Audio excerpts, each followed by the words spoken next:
Welcome to the cabin. Today is the first part of a new series where I build a Night Lord's Legion for the new Horus Heresy game.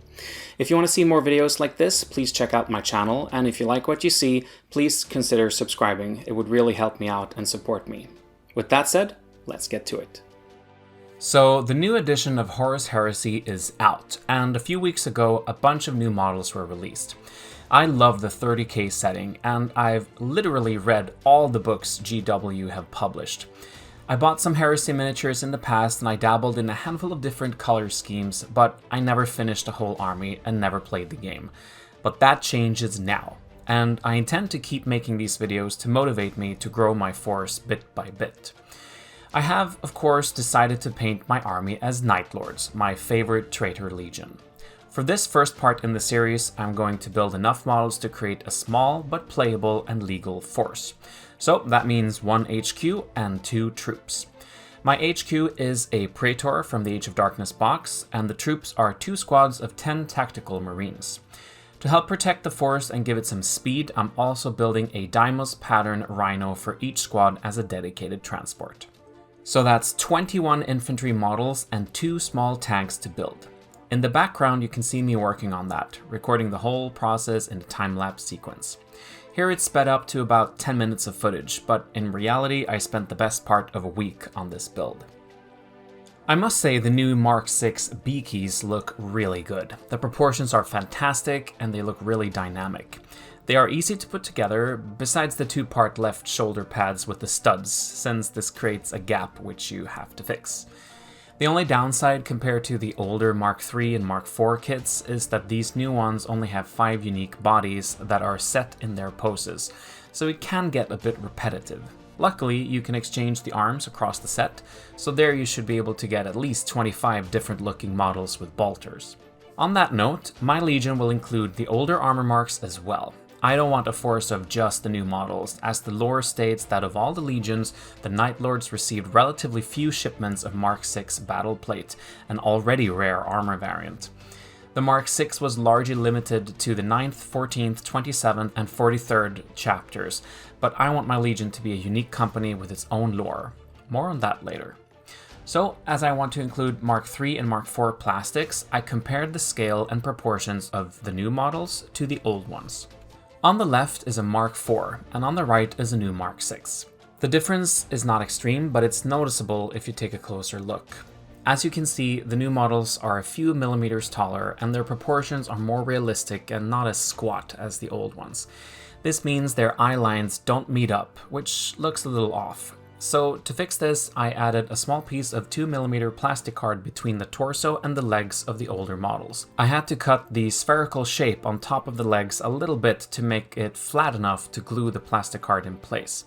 After this, I sculpted a second belt with green stuff around the waist to cover up the gap.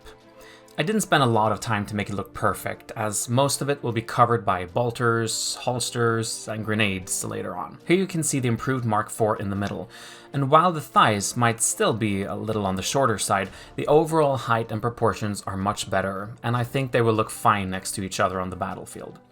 As you can see, I also tried out a color scheme on this Mark IV Marine, but more on that in the next video.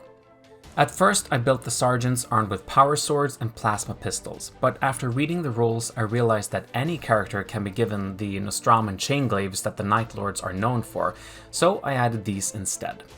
I thought these were only available to independent characters or specific units like Terror Squads or Night Raptors. The chainglaves are the same number of points as power swords and seem to have pretty decent rules as well, so that's always a bonus. But I'm more interested in making this force thematic and lore accurate rather than the strongest meta to win games with. To keep with the theme of Nostraman chain weapons, I gave all the bolters chain bayonets as well. These were pretty easy to add to the older models too, with just tiny modifications. I decided to convert my Praetor a little bit. I chopped off his sword and again replaced it with a chainglaive. This was fairly easy to do, and there was only a tiny gap that I could fill with green stuff. I also swapped his head with a winged helmet from the Night Raptors unit from Forge World. I plan on giving some of my characters this type of helmet to make them stand out. Lastly, I filed off the eagle heraldry on the chest plate. Not only is this inappropriate for any traitor force, but especially unfitting for Night Lords, as Konrad Curze is quoted saying that his sons never wore the Imperial Eagle. For the same reason, I also removed a couple of Eagle charms on the bolt guns of the Mark VI kits. I'm not sure if this Praetor is going to be the captain of my company or not. I'm planning on having several different characters as Praetors, Centurions, and Consuls, so I'll wait and see if this is going to represent the leader of my force or not. Talking about the captain, here's a little lore I've written about him and the company itself. Cue Age of Darkness narrative voice. Ravosh Taravakh was the captain of the Night Lord's 67th Company. Nostraman born and inducted in the 8th Legion shortly after Konrad Curze was reunited with the Emperor, Ravosh quickly rose through the ranks. Using the skills he learned as a youth in the Gravelord's street gang, he threatened, manipulated, or simply murdered his way up the Legion command structure. A few decades after his induction, he found himself in command of the 67th Company, a position he jealously held on to during the latter years of the Great Crusade. Like others within the Legion, Ravosh was cursed with psychic visions of the future, courtesy of his gene sire. Again and again he would see his own death at the hands of an unknown Primarch, his killer shrouded in darkness. This he kept to himself, spending many a night wondering what he would eventually do to earn such a punishment from one of the Emperor's sons. Ravosh also saw that he would be the last Nostraman to die in the galaxy, and this was something he was known to brag about. His brothers thus mockingly dubbed him the Deathless, due to the preposterous notion that all other Nostramans could be exterminated in his lifetime. When Curze destroyed Nostramo years later, Ravosh is said to have watched from the bridge of his battle barge, saying, "Thus the end begins. One by one we shall all perish, until I alone stand before my killer to face the end of Nostramo's legacy." After this point, he was the Deathless no longer. Instead, he would be known as the last Nostraman.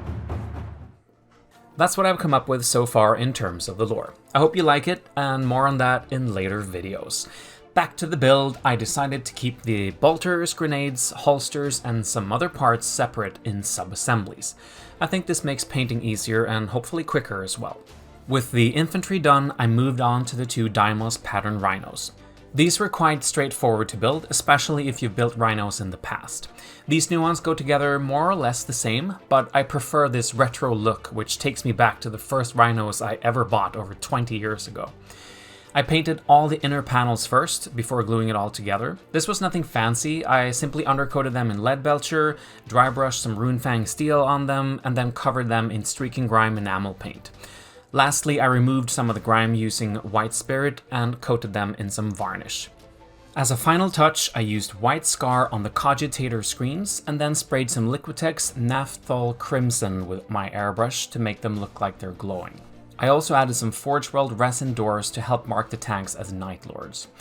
The only criticism I have for the Rhino chassis is that they leave big gaps along the side panels. To cover these up, I added Milliput Superfine that I flattened with a sculpting tool and my fingers. Also, by adding some methylated spirits, it's really easy to smooth this down with an old paintbrush. Once this is all dry, you can go over it with a hobby knife, files, or sanding foam to really help hiding the gaps. You can always use green stuff or plastic putty for this, but with large flat areas like these, I definitely prefer Milliput. Finally, I prepared all the bases for this batch paint. I want my Night Lords to be set on Tsagualsa, their new base of operations during the Thramas Crusade. So that means bases with black sand and rocks. After supergluing on some slate rocks on random parts, I pinned 1 foot to the base without gluing it down. I then added PVA glue and dipped the base in some hobby sand, making sure to hold the model tight so it doesn't move. After removing excess sand, I carefully removed the model and cleaned up any sand still on its legs. This left a base with a foot imprint tailored to the model, so I can paint them separate quickly and simply, and then just glue them together with a good fit in the end. This means I'll spend some extra time at this stage, but I'll definitely save time and effort at the painting stage. With that done, I am finished with the assembly of this first part of my army. The build took longer than I thought, which is not unusual for me, but it feels really good to have it all in front of me, ready for the next stage. Stay tuned for part 2, where I paint up this forest and have it ready for battle. Please subscribe if you don't want to miss that, and give the video a like if you enjoyed it. What army are you painting for the Heresy? Let me know in the comments down below. Thank you so much for watching, and good luck with your miniatures.